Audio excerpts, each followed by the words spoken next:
Chai, my people, another one don't happen again. We don't set every don't scatter. Unbelievable. Make una carry on a jokote sit down. Come listen to this update. So this one they come from Mathias Ezeaku Daddy. My people, it don't happen again. You don't settle. Table don't break. No be small something. As I cross this one, I met like it the middle. I was chocked on lies and speechless, my people. This one so he weak me the kind prayer when Mathias Ezeaku they pray this nowadays. I no can understand. Now different prayer point. Now Mathias Ezeaku can they give now. This one so it they shock me.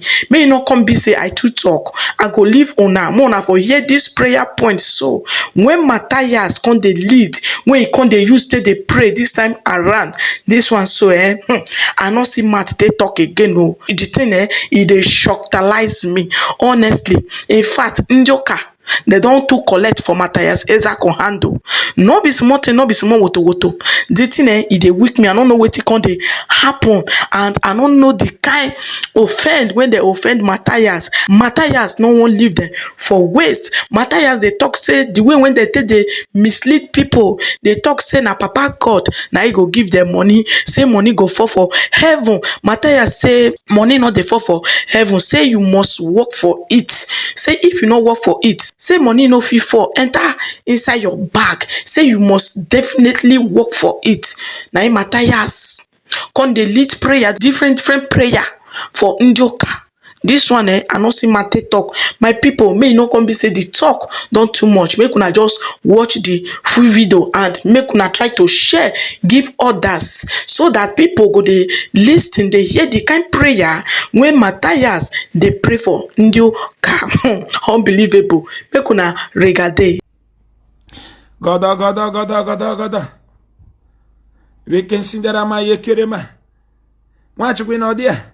Watch you. Ike berega nwago. Ike berega dagomba. Ike berega dagomba. Bonite mme ekperege. Bonite mme ekperege. Konite mme ekperege. Bonite mme ekperege. E nwe na afọ na Lagos na ekrim. Somebody no na ago. Nwachukwu no na ago when aken. E nwe no na ago na ekrim ugbu a na ekwe gị na egi na ọnwụ na abanye. Ị na-eje n'igwe. Ije ke n'igwe. Na wrong. Take it at the count of 3. 1, 2, 3. Power.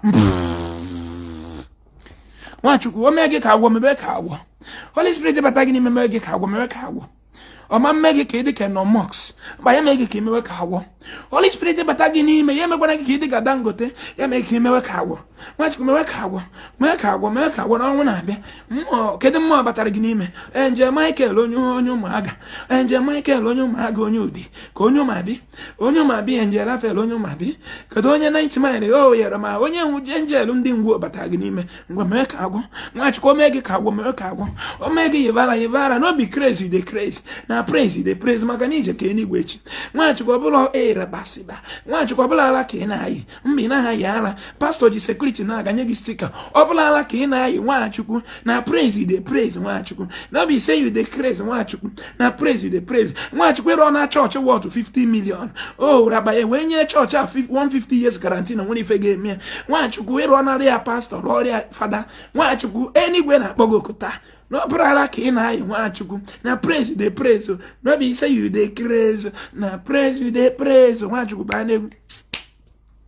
Kuno na ya eje enigwe n'abalị a gị na ezinụlọ gị kpọte ụmụaka ga ha na-akpọgo ha ụraba kpọte ha n'ụlọ ncha ga-alarụ wọs wee sizi ebe a jewere enigwe. Nwachukwu mana na-asị na ọ bụrụ onye ga-eme ka ihere ije enigwe gbupie ya ekpere a na-ekpe maka enigwe taa kama ị ga-atakụla ekpere a gbubie anya maka na ihe ọma ka Ezeaku na-emelụ gị. Achọrọ m ka ije enigwe ka ije keta oke na mbara igwe wee cheweze mụ na ụmụnne m eji ọkụ mmụọ unu na-enweze enjoy ka ọkụ na-enwuzi unu eje ebe a na-atị eme firewood unu jee na-eke mkpọ unu akpata firewood unu jee n'ụmụ oji unu eweta firewood unu jee na oji oto nke dị na mbara igwe unu eweta firewood unu jee na agbata ete unu eweta firewood unu gbarata na agụrụ na-eweta firewood onye gụrụ university eriri obori ya enwere ụmụ oji n'eluigwe iweta firewood na-amụnyere m na ụmụnne m na-amụnyere m na ụmụnne m na iji nwanyị abịa Nwachukwu onye na-egbochi gị iche n'igwe Nwachukwu a na-egbu tropent n'isi gị opi na-ada n'isi gị taa opi nwere onwe from afụfụ ụwa wee jewe ebe heaven Nwachukwu ịmakwa na ịbata ụra masị ya gamaga Nwachukwu ịbata n'ihe ala nke dị na mbara igwe ịbata na total ihe ala na mbara igwe Nwachukwu ihe ji rebe a gold Nwachukwu ịbata na ama shovel n'oli ihe ji rebe a gold Nwachukwu ịbata na ihe ala Nwachukwu ịbata n'ala ilu Nwachukwu makwa eji elu ilu makwa eji elu ilu na mbara igwe Nwachukwu ọkwa gold ka eji eri ya Nwachukwu ijenugo ọkịja n'eluigwe Nwachukwu ijenugo ọkịja n'eluigwe ihe eji elu ọkịja n'eluigwe bụ gold Nwachukwu gịnị ke na-ata n'afụfụ Nwachukwu biko bụ onye azịa nekwa azịa n'eluigwe azịa enigwe nwa dị ọzọ n'azịa nke eluigwe Nwachukwu nwa ọrapụ azịa nke ụwa jebe azịa eluigwe n'ala ọnwụ n'abalị a ka ijebe azịa nke dị n'eluigwe lapụ azịa nke ụwa na ọlụrụ alụ azịa nke ụwa azịa nke ụwa bụ ihe aka mere azịa nke ụwa bụ ihe aka mere Nwachukwu n'ala ọnwụ na azịa nke eluigwe na-akpọ gị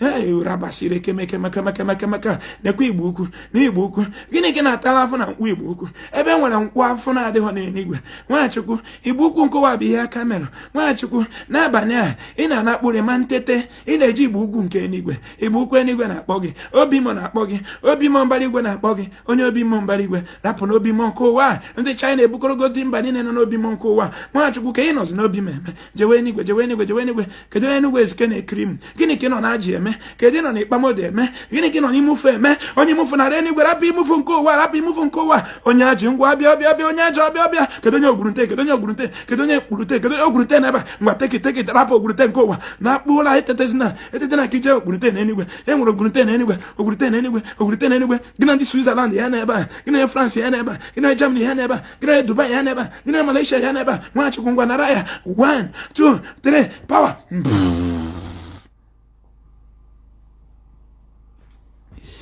a na-ekwe nkwa na-ememe ekweme o Jizọs a na-ekwekwu Jizọs ga-asarịrị gị ekpere taa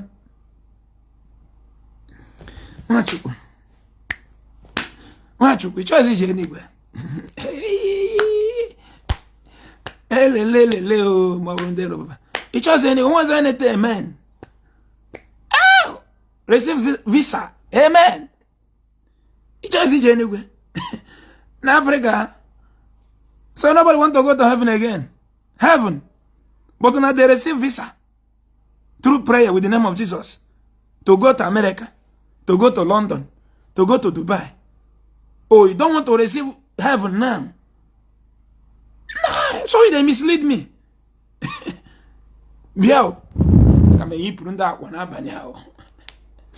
Me yipu kwa ndo ka kwa na banyao. Mbala ndoto. Chilo. So nobody want to go to heaven anymore.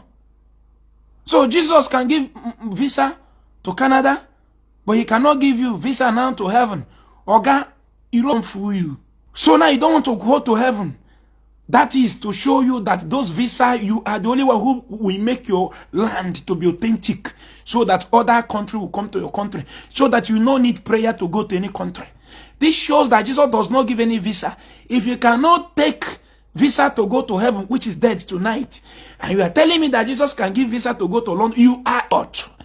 You are an animal. You want to travel to abroad? Hey!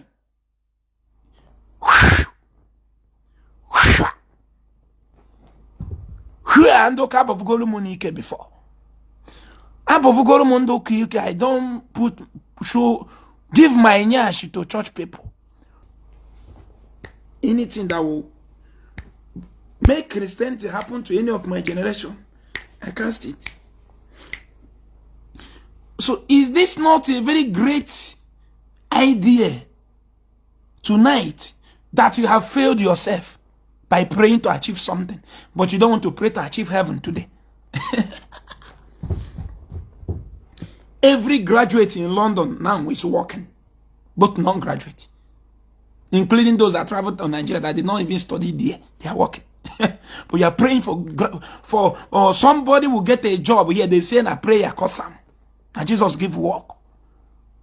Is it not time you know that you have failed yourself with the person as an African?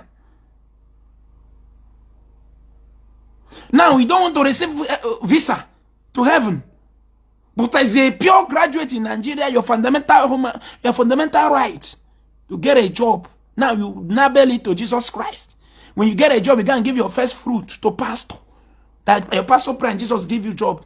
And now I'm praying for you to go to heaven. You don't want to. Don't you know that you failed yourself? That you are living in a failed society? You don't know? Oh, you don't need that. You don't want to die. You don't want to go to heaven. But you want to receive visa. Oh, maybe miss one day. Berisi man big. Iburia kunwe digena brain. Huh? Heavenly candidate. Only one person say amen. The person I talk again in wrong. Nekwang. When you Christian nekwang. I even do menana. Can you unajene prepare la yokum. Buru na use ojewe. Nunu chori bua use oje America. Une blugo ma use oje London. I even do menana sunu je pataba no nko we na okum. Watch ku we ne ake. If you believe in Jesus Christ, raise up your hand now. Want a degree? Receive your. If you are a Christian, begin to receive premature death tonight. You and your family will sleep tonight. You will not wake up. You go to heaven.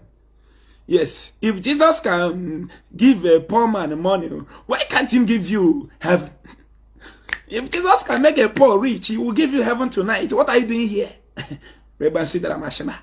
As you're about to sleep tonight, may you never wake up as a Christian.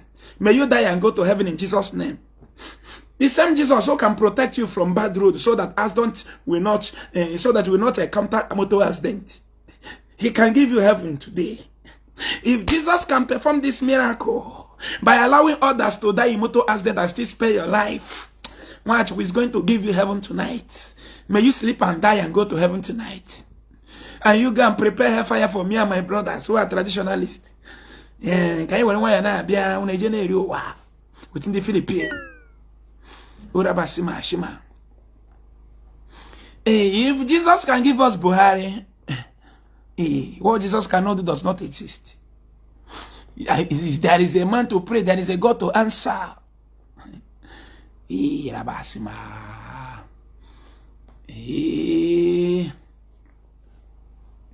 Prayer, oh, prayer. Prayer, oh, prayer. Prayer is my power. Prayer, prayer is my power. Prayer. Prayer, oh, prayer. Prayer, oh, prayer. Prayer is my power. Prayer. Prayer is my power. Prayer. Prayer, oh, prayer, oh. Prayer, oh, prayer. Prayer is my power. Prayer. Prayer is my power. Prayer. I am seeing a new couple here. A new couple Christian watching me from Ababa in Enugu. See that tonight. You will not wake up. You will go to heaven. You are going to meet your Father in heaven. In the name of Jesus. Amen. Watch you. Baba. New couples now watching. They will go. I am breaking every yoke that will make them not to go to heaven tonight. Heaven is calling them. If Jesus can answer a new woman prayer to be rich today, and his brothers and sisters will be dying in jail in Canada, in Dubai, because there is no job in the society. If Jesus can go in a village where there is no factory and call down a tree for the progress of the whole youth in a society where there is no factory, if Jesus can answer such prayer, he will give you road. He will allow you to die today and go to heaven. You are going to receive heaven tonight. Onwere kenigwe ma o. Onwere kenigwe ma o. Onwere kenigwe ma o. Ndeligwe lekwa mo bia kpọrọ mu ne mo. onye ụka nwere ihe nke eluigwe mma o. Obe papa gị ọka eluigwe mma o. Be nna gị akazi eluigwe mma o. Ndị eluigwe lekwa ha, bịa kpọrọ ha laba o. Ebi na-azụ ahịa ọkazi eluigwe mma o. Banki na-alụ ọkazi eluigwe mma o. Onye bi na UK ọkazi eluigwe mma o. Na-ekwe n'igwe na-akpọ gị taa ka isoro ha naba o. Eluigwe na-akpọ gị o. Eluigwe na-akpọ gị o. Ọnwụ ga-egbu gị taa isoro ndị eluigwe nawa. Ọnwụ ga-egbu gị o. Ọnwụ ga-egbu gị onye ụka o. Ọnwụ ga-egbu gị taa isoro ndị eluigwe nawa. Ada ga-anwụ o. Ike ga-anwụ o. Nwoke ga-anwụta o. Ka o soro ndị eluigwe nawa. Jizọs na-akpọ gị o. Mary na-akpọ gị o. Peter na-akpọ gị o. Ka isoro ndị eluigwe nawa. Onye ụka na-ekwe ọnwụ n'ala. Na-ekwe ọnwụ n'ala. Onye ụkara o. Na ị gaghị etetezi ọzọ. Eluigwe na-akpọ gị o. Eluigwe na-akpọ gị o. Eluigwe na-akpọ gị o. Ka isoro ndị eluigwe nawa. Eluigwe bụ oke gị o. Ọ bụ oke gị o. Ọnwụ ga-egbu gị n'abalị a ka iwe naba igwe o. Eluigwe bụ oke gị o. Ọ bụ oke gị onye ụka. Ọnwụ ga-egbu gị taa ka iwe naba n'igwe do. N'igwe bụ oke gị o. Eluigwe bụ oke gị o. Ọnwụ ga-egbu gị taa ka ị naba n'igwe do.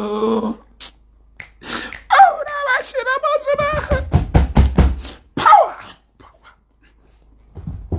Avụrụ m Nwachukwu ka ebe akpata ozu na-abata bịa.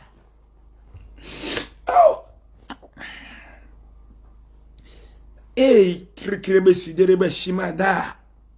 Jesus. Power. SS power.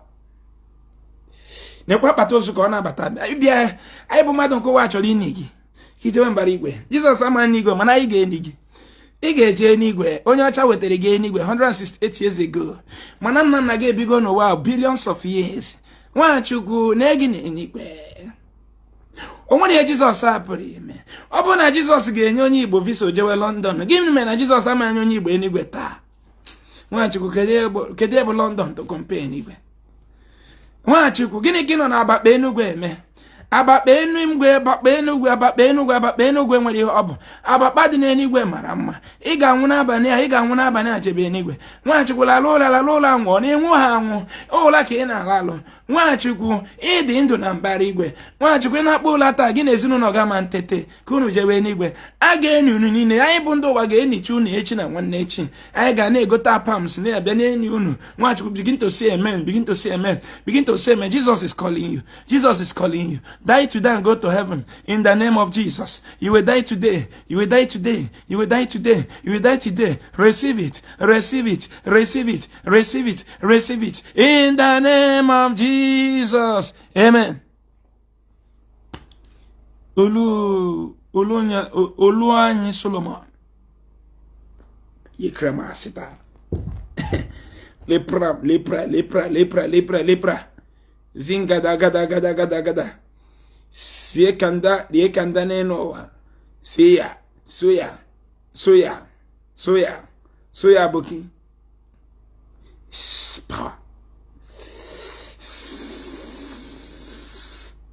Release. Soya boki. Abia. 1, 2, 3, power. Ilema. May you die today and go to heaven in the name of Jesus. May you die today and go to heaven. Only one person here agreed to go to heaven. Others don't japa. Mandi ne born 50 days, they don't japa. Mandi ne born 100 days, they don't japa. May you die today and go to heaven. And so you're about to sleep today, may you never wake up. Even if you mistakenly wake up, may moto tomorrow. So that you go to heaven. Jesus is calling you. Oh, Remansindarababa. Oh, Rabasiba. Oh, Rabashida. May you die in motor accident tomorrow to go to heaven. Heaven is calling you. If there is a man to pray, there is Jesus to answer. Touch your neighbor, say, if there is a man to pray, there is a God to answer. What are you doing in Awuchi? Look at how suffering, traffic everywhere in Lagos. May you go to heaven tonight. Oh, you don't want to say amen. So you are really fooling me? So you are really fooling me? So you are fooling me with the name of Jesus?